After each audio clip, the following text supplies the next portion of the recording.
Forest Lake behind me at Thousand Hills State Park serves as one of the primary water supply sources for the city of Kirksville. But some residents are worried that their recreation opportunities may become more difficult due to the invasive curly-leaf pondweed that's found in the waters. This letter is circulating on social media and has been sent to Kirksville City Council members. It states maintenance of Forest Lake has been removed from the city's budget for upcoming years, which means the weed can take over quickly, making boating and swimming hazardous. I went to the city and asked Kirksville Public Works Director Glenn Ballou why maintenance of the lake was no longer budgeted for 2021. We've always maintained Forest Lake. We had a weed problem here. It popped up about 3 or 4 years ago. We did a 3-year program to determine how that affected water quality. We've determined that it doesn't really affect water quality at all as far as water treatment goes. And the first priority of Forest Lake is for drinking water, not for recreation. Ballou says that from the public works standpoint, the removal of the weed is not necessary and can instead be treated if needed. When the weed decays, it requires a little more treatment process. It's more cost effective for the taxpayer to spend the money on treatment than to spend $50,000 on weed removal.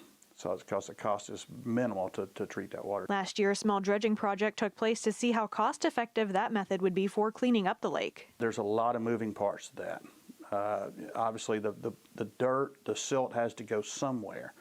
How do you get access to take it somewhere? How do you get that moved up onto the shore and then move it from there after it dries? Or how do you barge it out? There's a lot of different things to go on with that. It will be millions and millions of dollars. So, is it cost effective? That's something that the taxpayers will have to decide. Ballou said that in addition to taxpayers, the state would also have to be on board because the state owns all the property around the lake and handles all recreational activities on the lake.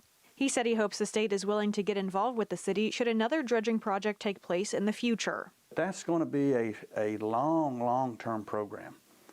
We found that out very quickly when we tried to do some dredging to figure out what it looked like. So that's why there's no dredging in there now, because it's just not going to be something that you just put $100,000 in and do every year. The city has informed all needed state entities that dredging is not in the budget but has not yet received a response.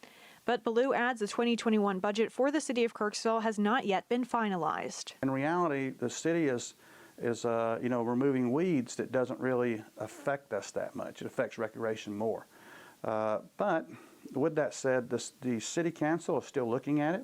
The city manager has asked me to look at some alternative things, so I've been looking at those. I'll supply her that information so she can provide it to the council. So from a public works perspective, we don't really need it for water quality, but the city council, it's not a dead issue with the city council yet because they're still looking at it.